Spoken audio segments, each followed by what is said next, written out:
이번에 같이 나눌 주제는 예수님께서 제자들의 발을 씻겨주시는 장면을 요한복음 13장이죠.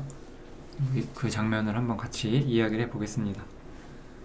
많은 그리스도인들이 이 성경을 알고 있고 예수님께서 먼저 제자들의 발을 씻겨주신 후에 너희도 서로 발을 씻기라 라고 하셨어요. 그래서 이제 그런 것들을 이제 어떻게 실현해야 하는가, 그런 부분들을 정리를 해보겠습니다. 13장에 보면 이 일의 가장 시작이 되는 장면인데, 이제 예수님께서는 자기가 세상을 떠나 아버지께로 돌아가실 때가 이른 줄을 아셨다고 하셨어요. 십자가에 달리시고 이제 못 박히시고 죽으신 후에 사흘 만에 다시 살아나셔서 하늘에 오르실 거를 잘 알고 계셨던 거죠. 그래서 그걸 잘 알고 계셨기 때문에 이제 세상에 있는 자기 사람들을 사랑하시되 끝까지 사랑하신다라고 여기서 표현을 해주고 있어요. 그 세상에 있는 자기 사람들을 끝까지 사랑하시는 것을 보여주기 위해서 이제 발을 씻겨주신다, 이렇게 보면 되겠죠. 여기서 이제 끝까지 사랑하신다라는 표현은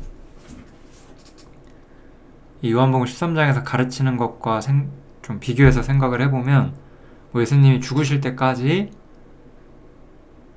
이 사람들과 육신으로 헤어질 때까지, 죽으시고 부활하셔서 하늘에 갈 때까지, 그때까지만 사랑하신다는 게 아니라 그 이후에도 주님이 세상에 다시 오셔서 영원한 나라가 나타날 때까지, 그때까지 세상에 있는 자기 사람들을 계속해서 끝까지 사랑하신다라는 의도를 가지고 있는 거죠.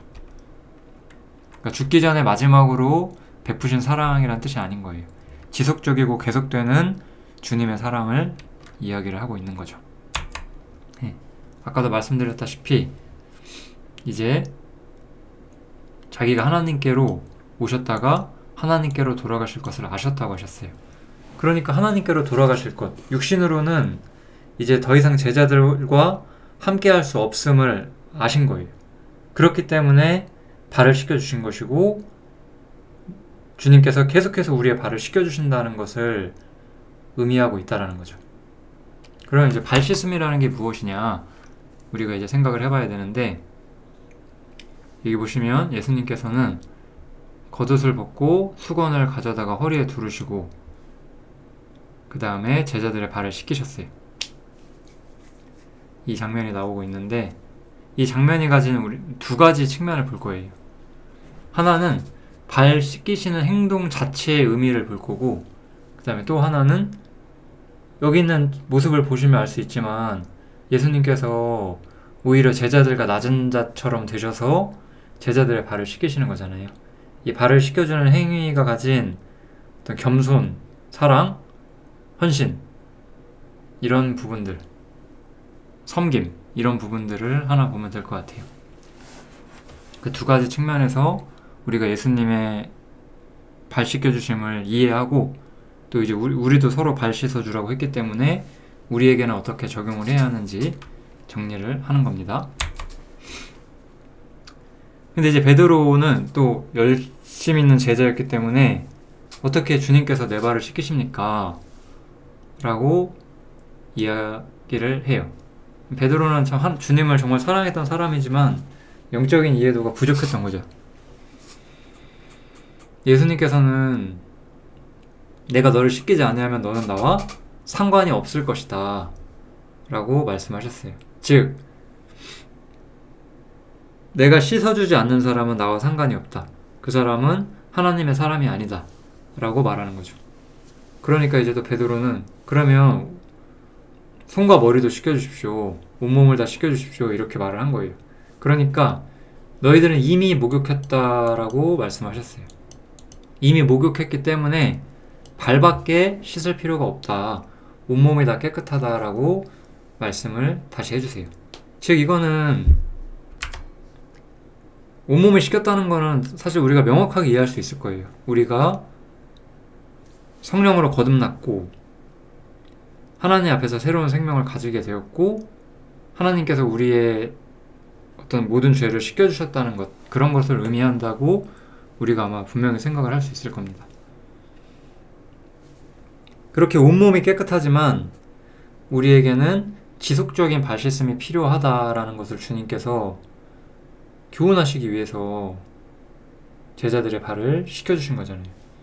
주님께서는 때로는 원리와 이론을 가지고 가르치시는 것이 아니라 정말 먼저 본이 되셔서 항상 가르치시죠. 그 본이 된다는 건 그런 거인 것 같아요. 본이 된다는 것은 주님께서 발을 씻겨주시는 행동을 이 제자들을 이해하지 못했거든요. 근데 때가 되면 이거를 이해하게 되겠죠. 우리는 주님을 본받고 또 본이 되면 살아야 되는데 내가 주님을 따를 때 내가 왜 저렇게 생각하고 왜 저렇게 행동하는지 사실은 사람들이 몰라요. 혹은 형제자매들도 그걸 잘 이해하지 못할 때가 있어요. 근데 때가 되면 또 이해를 하실 수가 있죠. 왜냐하면 우리가 신앙이 자라니까. 그런 것 같아요. 뭔가 꼭 말로 무언가를 꼭 가르친다기보다는 먼저 본을 보이시는 것, 그런 것들이 또 참 교훈이 된다 생각을 합니다. 아무튼 제자들은 이미 온몸이 깨끗해진 사람들이었어요. 그럼 이제 발 씻음이 의도하는 것이 무엇이냐? 이것은 이제 우리가 구약 성경을 보면 또 정확히 알 수 있다라고 생각을 하거든요. 구약 성경에 보면 이게 이제 성막 그림이고 요거는 이제 예를 든 건데 우리가 번제단이 의미하는 게 분명하잖아요. 번제단은 예수님께서 화목제물로 드려지는 것을 상징을 하는 거잖아요. 그 다음에 성소라고 함은 어쨌든 하나님과 교통하는 공간이라는 건 우리가 충분히 생각을 할 수가 있을 거예요. 그럼 우리는 분명히 번제단을 넘어서 들어왔어요. 분명히 우리는 예수님께서 화목제물이 되셨고 나와 하나님 사이에 죄 문제가 해결되었다는 것을 이해하는 사람들이에요.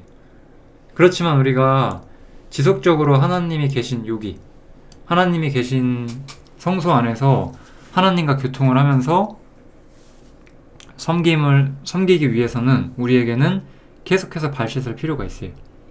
그 아론과 그 아들들, 제사장들 있잖아요. 아론과 아들들이 몸을 씻어요. 몸을 씻는데 몸을 씻고 이제 제사장이 옷을 입잖아요. 그치만 손을 또 계속해서 씻어야 돼요. 그래서 그 손을 씻는 것이 지속적인 어떤 성결, 이제 그런 부분들을 의미를 분명히 하는 거죠. 하나님과 올바른 관계에 이르기 위해서. 그래서 이 물로 씻는 것이 무엇이냐, 이 부분이 무엇인지를 우리가 더 자세히 한번 살펴보겠습니다. 이게 단순히 우리가 깨끗해야지만 하나님과 교제가 되는 것이다, 이렇게 생각을 한다면 이 문제를 잘 이해하실 수가 없게 돼요. 이 발 씻는 것의 의미를 잘 이해하지 못하게 돼요. 왜냐면 내가 스스로 발을 씻는 게 아니거든요. 주님께서 내 발을 씻겨주신다는 게 중요한 거거든요. 그러니까 이것이 그냥 우리가 이 세상에서 구별되고 깨끗하게 살아야 됩니다, 단순하게 그것을 의미하는 건 아니에요. 우리가 그러한 책임이 없는 건 아니지만 이 발 씻음에서 이야기하고자 하는 의도는 그것은 아니다, 그렇게 생각을 하시면 됩니다.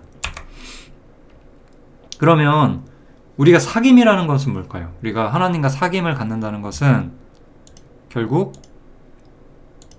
우리가 여기 하나님 안에서 우리의 위치를 이해하는 거거든요. 그래서 그리스도 안에서 우리의 위치를 일단 정확히 이해를 해야 돼요. 그것을 성경에 너무나 많은 구절들이 있지만 다 말할 수가 없기 때문에 가장 좀 정리를 해서 말씀을 드리면, 우리는 분명히 염소와 송아지의 피로 아니하고 오직 자기 피로 영원한 속죄를 예수님께서 이루어주신 것을 알고 있어요. 예수님께서 이 영원한 속죄를 이루셨죠. 번제단에서 자신을 화목제물로 드리셨다는 거예요. 그리고 나서 예수님께서는 단번에 성소에 들어가셨다라고 하는 두 번째 이야기가 나오게 돼요. 성소는 결국은, 성소란 단어가 말하고자 하는 의도는 확실한 거예요. 하나님이 계신 곳에 들어가셨다는 뜻이에요. 하나님 보좌 우편에 예수님께서 앉으셨죠. 예수님은 이제 하나님 곁에서 하나님과 막힘없는 사귐을 가질 수 있는 그런 위치를 얻게 되셨고 거기서 예수님과 온전한 친교를 누리시고 계신 거죠. 그럼 우리가 복음을 통해서 알아야 되는 건 뭘까요? 우리는 예수와 함께 십자가에 못 박혔고 그와 함께 살아났어요. 그래서 우리는 더 이상 아담 안에 있지 않고 그리스도 안에 있어요.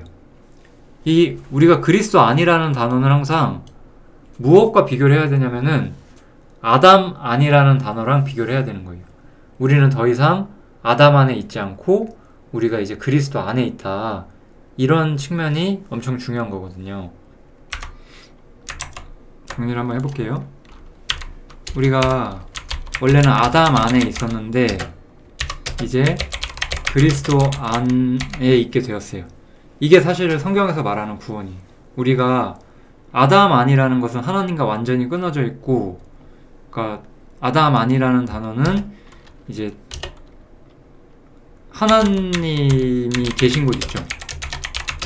거기에 갈 수 없는 상태였다는 거예요. 계신 곳에서 쫓겨났잖아요. 하나님이 계신 곳에서 쫓겨난 게 바로 아담이 죄로 인해서 드러나게 된 결과죠. 근데 이제 어떻게 되는 거예요? 그리스도 안에 있다는 것은 쫓겨났던 데서 다시 들어가는 거죠. 이게 바로 우리가 하나님이 계신 곳에서 쫓겨났다가 다시 들어가는 것. 아담 안에서 그리스도 안으로 옮겨지는 것. 이것이 이제 구원이라는 단어가 가진 의도죠. 그래서 우리가 그러면 왜 하나님이 계신 곳에 다시 갈 수가 있냐? 하나님은 우리 자신을 보지 않고 우리를 그리스도 안에서 보신다는 거잖아요. 그래서 그리스도 안에서는 어때요? 그리스도 안에서 우리는 정죄도 없고, 또 그리스도 안에서 우리는 하나님 예수와 연합되었고 공동 상속자가 되었고 양자가 된 거잖아요. 결국 하나님께서 우리를 아들로 봐주신다라는 거죠. 이게 가장 중요한 얘기인 거잖아요. 그래서 우리가 그리스도 안에서 얼마나 복된 위치를 갖게 되었느냐, 이게 중요한 거예요. 이게 제사장들은 어디 있어요? 제사장들은 아까 보면 이 성소 안에 있었잖아요. 이 성소 안팎을 오가면서 이제 봉사를 하는데, 그것은 그리스도 안에서 우리의 위치를 자각하고 그 위치 안에서 우리가 누리는 것을 말하는 거예요. 분명히 우리는 제사장의 위치를 가지고 있어요. 여기 보시면 너희는 택하신 족속이요 왕같은 제사장이라고 베드로가 말하죠. 사도 베드로가 우리가 왕같은 제사장이라고 말을 해요. 우리는 제사장이거든요. 그래서 우리는 하나님과 교통한다라는 말은 무엇이냐? 하나님과 교제한다라는 말은 무엇이냐? 가장 하나님과 교제한다는 말이 우리에게 의도하는 것은 하나님이 계신 곳에 우리도 들어가서 하나님이 말씀하시고 알려주시는 것들을 우리도 아는 거예요. 이게 교제라는 단어의 핵심이에요. 교제라는 단어가 이제 의도하는 게 뭐냐? 교제라는 단어가 의도하는 게 뭐냐면, 그냥 뭐 하나님께서 우리가 뭐 예를 들어서 기도를 한다 쳐요. 기도를 하는 것은 하나님과 교제하는 것이다. 저는 그렇게 생각하지 않습니다. 왜냐하면 우리의 기도는 사실 지혜가 부족하기 때문에 온전치 못한 경우가 많아요. 우리 육신을 위해서 기도할 때도 있고 하나님의 섭리 바깥에서 기도할 때도 있거든요. 이 교제라는 것은 결국 우리 이 구절 혹시 기억하시나요? 나의 하는 일을 아브라함에게 숨기겠느냐, 이렇게 하잖아요. 예수님께서, 하나님께서요. 나의 하는 일을 아브라함에게 숨기겠느냐, 이런 말씀이 있거든요. 다윗에게도 비슷한 말씀을 하죠. 하나님은 자신이 뜻하고 계획하신 것들을 알리신다는 거예요. 그래서 교제는 하나님께서 자신이 생각하시는 것들을 우리에게 알리시는 거고, 결국 이거 제가 써놨을 것 같네요. 하나님의 임재 안에 있는 거잖아요, 교제가. 이거를 먼저 볼게요. 이거죠. 우리를 향한 하나님의 생각을 우리가 이해하는 거예요. 그게 이제 우리가 교제를 하는 가장 큰 이유가 되는 거예요. 우리가 처한 위치, 우리가 그리스도 안에서 어떠한 곳에 있는지를 우리가 알기 위해서.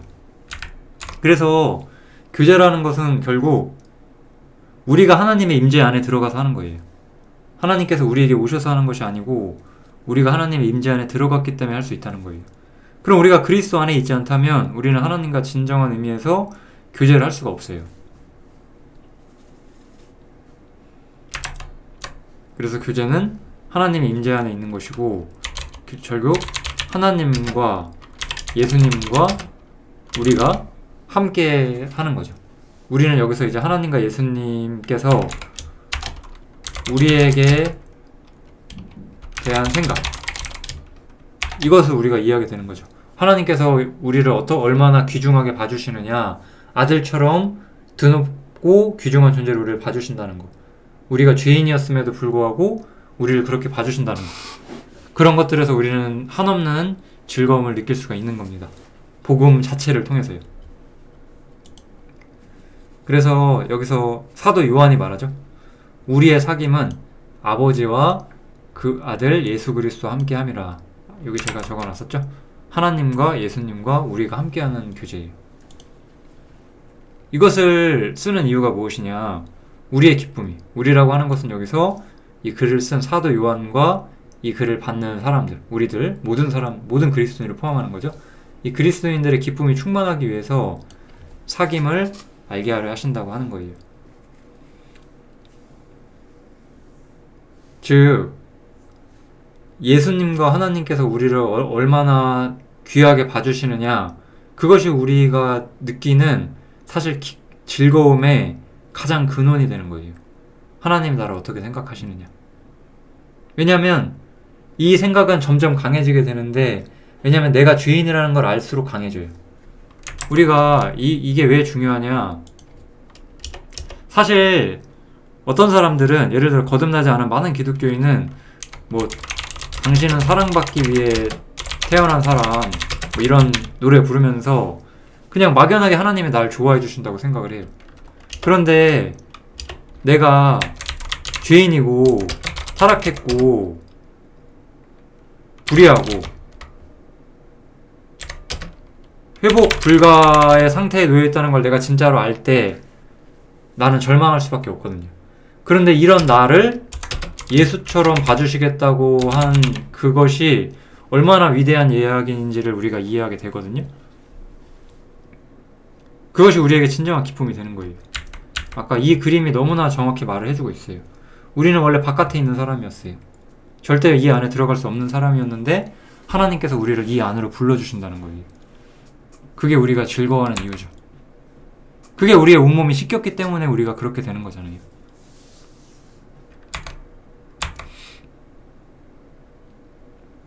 그래서 결론은 이거를 먼저 이야기를 하는 게 좋을 것 같아요. 우리가 우리를 향한 하나님의 생각 자체를 정확히 이해하는 거예요. 우리를 향한 하나님의 생각 자체를. 복음을 올바로 이해하는 게 제일 중요하다는 거죠. 하나님께서 나를 어떻게 보시느냐. 하나님께서 그리스도 안에서 나를 얼마나 온전한 존재로 봐줄 것이냐. 그것에 대한 우리의 생각이 굉장히 중요하다는 거예요. 여기 보면 이 탕자는 자신을 품꾼의 하나로 봐달라고 이야기를 해요. 이 사람은 정직한 사람이었어요. 자신이 하나님을 떠나서 잘못된 삶을 살았고 자신은 품꾼의 하나가 되어야 한다라고 생각을 하고 있는 거였어요. 그런데 하나님께서는, 이 아버지는 이 아들이 도착을 하기도 전에 먼저 달려가서 목을 안고 입을 맞추고 이제 좋은 것으로 입히고 깨끗이 시키고 그리고 잔치를 준비를 하죠. 우리를 향한 하나님의 생각이 어떠한지를 정말 정확히 보여주는 것 같아요. 때로는 우리는 이러한 우리를 향한 하나님의 생각에 방해를 받게 돼요. 이게 이제 중요한 거예요. 이제부터 우리가 왜 발을 씻기는 것이 필요한지를 생각을 할 거예요. 내가 하나님한테 이렇게 큰 사랑을 받고 하나님이 나를 얼마나 기뻐해 주시느냐, 그 안에서 즐거워하는 것이 우리의 신앙의 가장 핵심인데, 때로는 이럴 수가 있어요. 아니, 저 형제는 뭐가 저렇게 신났지? 저 형제는 뭐가 저렇게 기쁘지? 저 형제는 뭐가 저렇게 감동이 돼서 저럴까? 막 이렇게 생각할 수가 있거든요. 그럼 그 사람은 왜 그런 거예요? 그 사람은 하나님이 자신을 얼마나 귀중하게 봐주시는지를 하나님이 원하시는 만큼 이해하지 못한 거예요. 그게 왜 그런 거죠? 하나님과의 교통을 방해하는 것이 있다라는 거죠. 우리가 하나님을 누리는 것을 방해하는 것이 있다라는 거예요. 그게 무엇이냐? 세상인 거죠.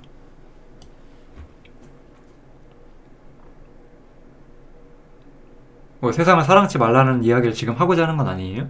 이 세상이라는 것이 아버지께로 쫓아온 것이 아니라는 거예요.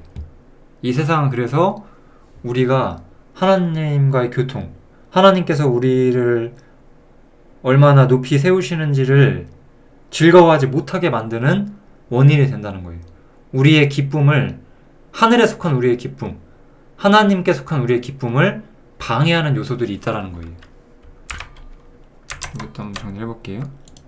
여기 보면 이제 하나님, 예수님, 우리가 이렇게 함께 교제를 하잖아요. 여기서 이제 우리에 대한 하나님의 생각을 보는 건데, 우리에게 대한 하나님의 생각을 우리가 이해하고 여기서 이제 우리가 기쁨을 누리는 거잖아요. 근데 이제 우리가 이 부분에 대해서 기쁨이 온전치 못한 이유는 이것을 방해의 요소가 있다는 거죠. 방해 요소. 방해 요소는 세상이라는 거예요. 그리고 우리는 온몸이 씻게 됐지만 우리는 여전히 세상을 살아가야 하는 존재예요. 우리는 여전히 세상을 살아가기 때문에 세상과 발을 디뎌요. 그러니까 우리의 발이 더러워진다는 거예요. 이건 우리가 뭐 죄에 빠진다든지 일부러 악의 세계로 간다든지 일부러 세상으로 가는데 그렇게 하지 마라라는 교훈은 아니에요. 우리가 주님을 바라보려고 애쓰고 노력해도, 우리가 하늘을 정말로 추구를 해도 우리가 세상을 살아가기 때문에 세상의 영향으로부터 사실 온전히 자유하지는 못하다는 거예요. 그거 좀 이해하실 수 있겠죠? 우리는 사실 근본적으로 세상을 사랑하지 않아요. 저도 마찬가지고 아마 우리 대부분의 형제자매님들 다 세상을 사랑하지 않으실 거예요. 그럼에도 불구하고 세상에 영향을 받죠. 물론 영향을 적게 받는 사람들이 있죠. 그렇게 하시는 게 좋고. 그치만 어쨌든 세상의 영향을 아예 안 받을 수는 없는 거예요. 우리가 누구든지. 그럴 때 어떻게 한다는 거예요? 여기서 이제 죄까지 제가 같이 이야기를 하죠. 주님께서 우리를 위하여 중보하신다는 거잖아요. 요거는 아까 제가 말했던 그거예요. 우리가 위의 것을 생각해요. 우리가 하나님과 교통하려고 그러고 우리가 하나님과 사귐을 갖고자 하고 하나님의 것들을 추구하고자 하더라도 우리는 여전히 세상에 붙어 있어요. 발이. 그러니까 우리는 때로는 죄를 지을 수밖에 없고 우리 육신이 남아있죠. 그럴 때 주님께서 우리에게 해주시는 말씀은 뭔가요? 사도 요한이 이렇게 말을 하죠. 만일 누가 죄를 범하면 아버지 앞에 우리에게 대언자가 있으니 곧 의로우신 예수 그리스도시라, 이렇게 말을 하잖아요. 대언자라는 거는 대변인이에요. 대변인, 약간 변호사 같은 거죠. 그래서 중보자라고 하죠. 이걸 성경에서는 하나님과 나 사이에 예수님께서 계셔서 나의 입장을 대변해 주신다는 거예요. 이것을 통해서 하나님께서 우리에게 사귐을 유지하도록 해주신다는 거죠. 그렇게 함으로써 우리 회복시키시고자 하는 하나님의 목적은 뭐냐면 우리를 향한 하나님의 생각을 회복시키고자 하는 거예요. 왜냐하면 방해 요소가 이거니까. 우리에게 대한 하나님의 생각을 내가 잊어버린다는 거예요. 세상 때문에, 세상의 영향력 때문에 내가 잊어버린다는 거예요. 그러면 한번 제가 물어볼게요. 우리 자신에게 한번 물어보세요. 우리가 정말 스스로 모든 방해 요소를 제거해서 우리가 하나님 기쁨을 가질 수 있나요? 솔직하게 냉정하게 말해서? 어떤 지금 형제자매가 우리에게 대한 하나님의 생각을 누리고 기뻐하고 있으면은 그 사람이 잘해서 정말 그걸 했나요? 아니잖아요. 우리가 잘해서 우리를 향한 하나님의 생각 속에서 우리가 기뻐하는 건 아니라는 거예요. 이건 분명하거든요. 우리는 이 부분을 인정을 해야 돼요. 정말 내가 잘해서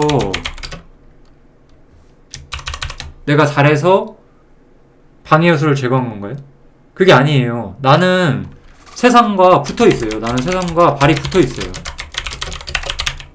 나는 세상과 발이 붙어 있기 때문에 나는 이 더러움이 계속해서 묻어요. 어쩔 수 없이. 그러면 내가 정말 조심히 디디면 세상에서 발에서 먼지가 안 붙나요? 그럴 수가 없다라는 거예요. 그렇기 때문에 이 요한복음 13장에 하고자 하는 것은 내가 세상 때문에 방해를 받을 때 하나님께서, 예수님께서 우리의 마음을 회복시켜 주신다는 거예요. 끊임없이. 그게 끝까지 우리를 사랑하시는 하나님의 방법이라는 거예요. 우리가 하나님으로 인해서 기뻐할 수 있게끔 우리에게 대한 하나님의 생각을 끊임없이 다시 한번 환기시켜서 내가 기쁨을 회복할 수 있게끔 우리를 도와주시고 계시다는 거예요. 내가 잘해서 그런 게 아니잖아요.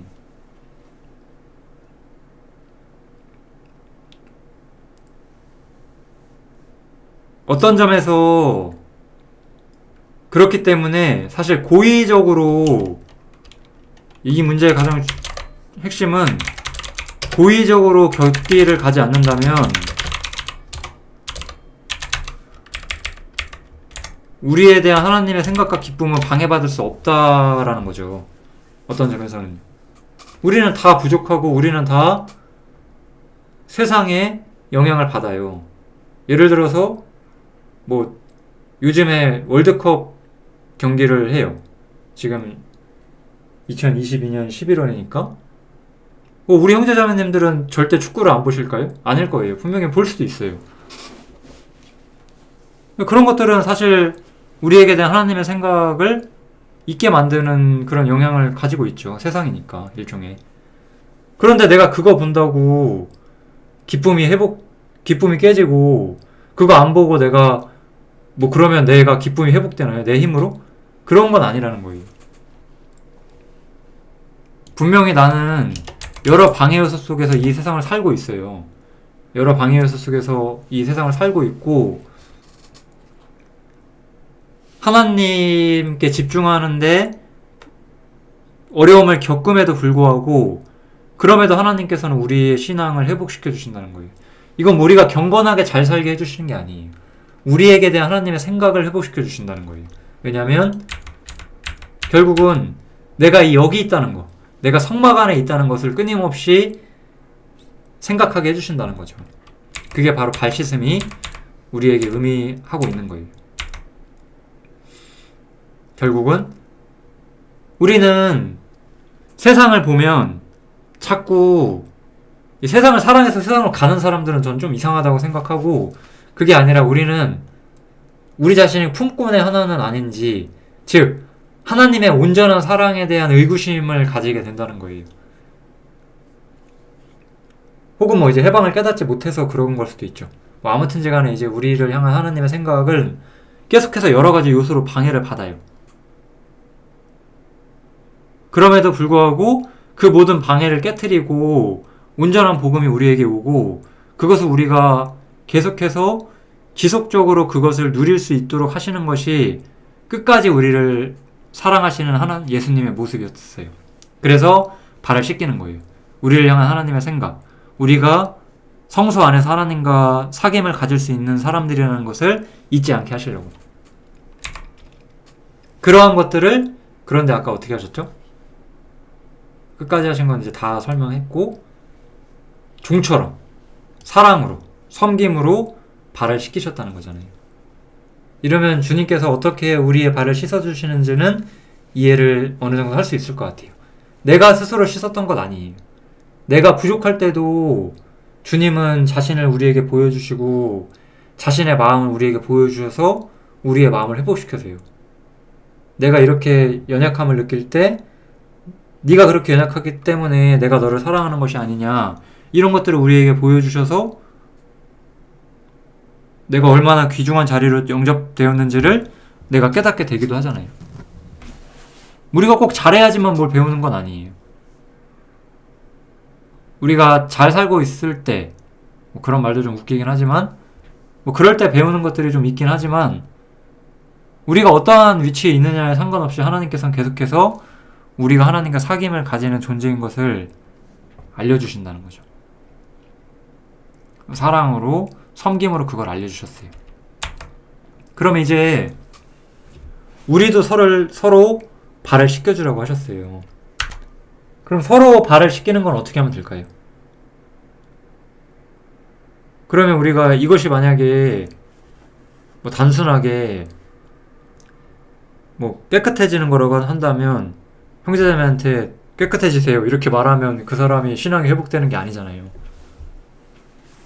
즉 우리는 우리의 경험을 공유해야 돼요. 어떤 경험이냐?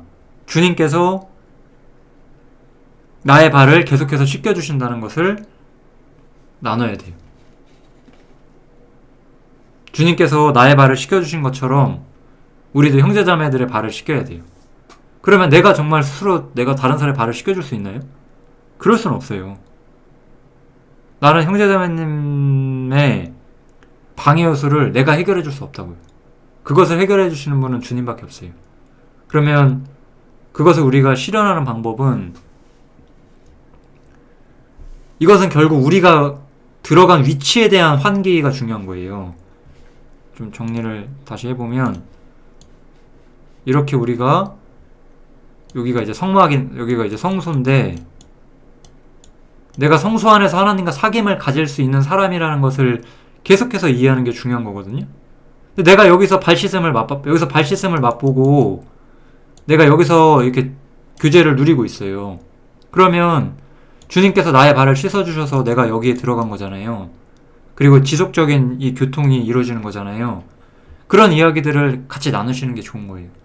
왜냐면 그런 것들을 통해서 우리는 서로가 은혜를 받고 하나님께서 우리의 발을 씻겨주시는구나 그런 걸 이해하게 되는 거죠. 대신에 그런 일들을 똑같이 주님처럼 사랑으로 섬김으로 우리가 그런 것들을 해야 되는 거죠.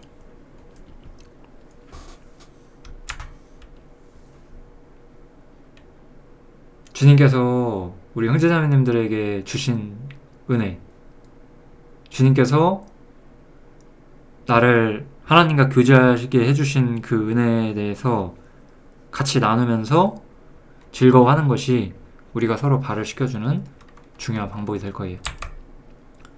바울 사도를 보면 우리가 좀 알 수가 있죠. 바울은 우리가 너희의 믿음을 주관하려는 것이 아니라 너희의 기쁨을 돕기를 원한다라고 말하고 있어요. 의도가 정확히 보이죠, 그죠? 바울은 사람들을 자기 영향력 아래 두거나 이런 일에 별로 관심이 없었어요. 바울은 마땅히 그리스도인들이 바울 자신이 주님을 통해 누리는 즐거움을 누린 것처럼 다른 사람들도 그런 거를 누리기를 원했다는 거예요. 결국 어떤 성경 지식을 갖는 것이 아니라 하나님께서 나를 얼마나 복되게 여기시는지에 대한 감각을 가진 사람이 다른 사람도 그것을 알길 원하는 거예요. 예를 들어 저는 항상 자기를 부인해야 한다라고 말씀을 드려요. 그럼 왜 제가 자기를 부인하라고 옛날부터 지금까지 말을 할까요? 자기를 부인하니까 그전에는 알지 못했던 주님을 이해하는 기쁨들을 알 수가 있었어요. 예를 들어 제가 외로움을 이해하는 것은 신앙이 자라는데 매우 유익하다라고 말씀을 드린 적이 있었어요. 그러면 뭐 그게 인간적인 외로움? 뭐 우리 핸드폰을 들면 연락할 사람이 없는 외로움? 그런 게 아니죠. 외로움이라는 건 똑같아요. 예수님이 가신 길을 제자들이 이해하지 못했어요. 여기 보시면 아까 예수님이 발을 씻어 주시는데 제자들 이해하지 못했잖아요. 그 행동을 왜 하는지. 우리가 주님을 따라갈 때 왜 우리가 그렇게 사는지 다른 사람들 이해하지 못해요. 때로는 형제자매들한테도 이해받지 못할 때도 있어요. 그럴 때 아는 거예요. 주님도 이러셨구나.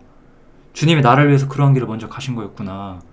내가 주님을 이해하지 못할 때에도 주님은 그 길을 가셨고, 때로는 형제자매들이 내가 아는 것을 이해하지 못하고 나의 삶의 방식을 이해하지 못할지라도 그들도 알기를 바라는 거예요. 너 왜 그렇게 못해? 그게 아니라 거기에 와보면 비로소 보이는 더 높고 찬란한 기쁨들이 있기 때문에 그걸 알게 하려는 게 목적인 거잖아요. 그것이 좋으니까. 그러니까 또 바울사도는 에베소서에서 너희의 마음 눈이 밝아져서 부르심의 소망이 무엇인지 알고 기업의 영광의 풍성함이 무엇인지 알고 그 다음에 능력의 지극히 크심이 어떤 것인지를 너희가 알기를 원한다. 이런 것들을 알므로 인해서 그 즐거움을 성도들이 누릴 수 있다라고 생각을 했기 때문에 바울은 이렇게 말하는 거예요. 발을 씻김받은 사람이 자신이 무엇을 통해서 발이 씻겼고 같은 원칙에 의해서 너희들의 발도 씻겨지기를 원한다. 그렇게 이야기를 하는 거죠. 섬기는 거예요. 마지막으로 다시 한번 말씀드리고 싶어요. 우리가 스스로 발 씻는 것이 아니에요. 바울 사도는 자신이 그러한 은혜를 누린 것이 자기가 잘해서 그런 거라고 말하지 않아요. 항상 나된 것은 하나님의 은혜로 된 거예요. 내가 뭘 잘해서 내가 그 모든 하나님과의 사귐을 누리는 게 아니잖아요. 내가 잘해서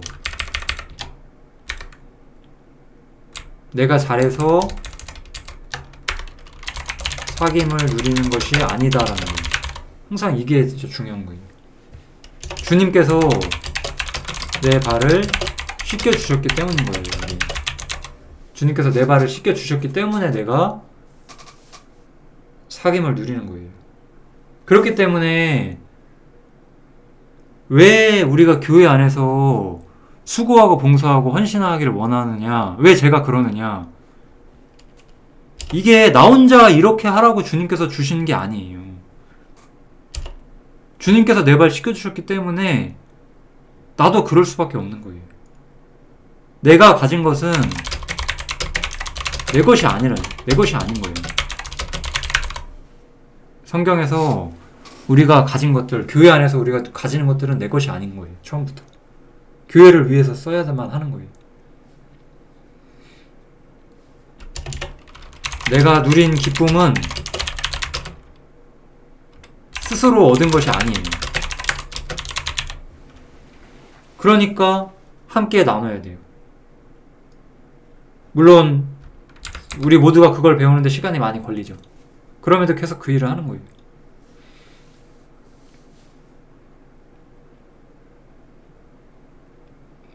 그래서 제가 마지막으로 그냥 이거는 이제 이야기는 끝났어요.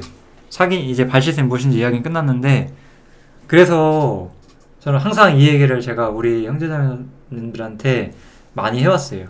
어떤 사람이 스스로의 신앙이 어떤 좀 상당히 안정이 돼 있다. 그냥 그럴 수 있잖아요, 실제로. 근데 그거 별로 안 중요해요, 생각보다. 왜냐면 우리는 똑같이 매일매일 세상을 디디고 발에 때가 묻어요. 먼지가 묻고. 그럼 발은 주님께서 씻겨주시는 거잖아요. 그래서 진짜 어떤 그리스도인이 정말 풍성한 삶을 누리고 있다면 그 사람의 풍성함이 어떻게 드러나느냐, 교회를 어떻게 살아가느냐를 통해서 무조건 드러나게 돼 있어요. 왜냐면 어떤 사람이 예를 들어 사귐을 누린다라고 생각을 해요. 근데 만약에 내가 열심히 살아서 이렇게 된 거예요. 그래서 자기만 보고 있어요. 그럼 그 사람은 이거 세 개를 다 모르는 거 아니에요. 이거 세 개를 다 모르니까 어떻게 될까요? 교회를 모르게 되는 거죠. 교회에서 자신이 섬겨야 되고 종이 돼야 되는 걸 모르는 거죠. 그래서 제가 계속해서 말한 거예요. 내가 잘해서 사귐 누리는 것이 아니라고. 우리의 발이 씻겨진 만큼 우리는 우리 교회의 모든 형제자매들의 발이 더 씻겨져서 우리가 더 많이 즐거움 누리기를 바라야 돼요. 그렇게 생각이 되어 가게 돼 있을 거예요, 분명히. 이 발씻음은 이 교회라는 것과 우리 개인, 누림, 이런 모든 면에서 굉장히 많은 교훈을 가지고 있죠. 한번 깊이 생각해 보시면 좋겠습니다. 모든 것은 하나님의 은혜입니다. 여기서 마치겠습니다.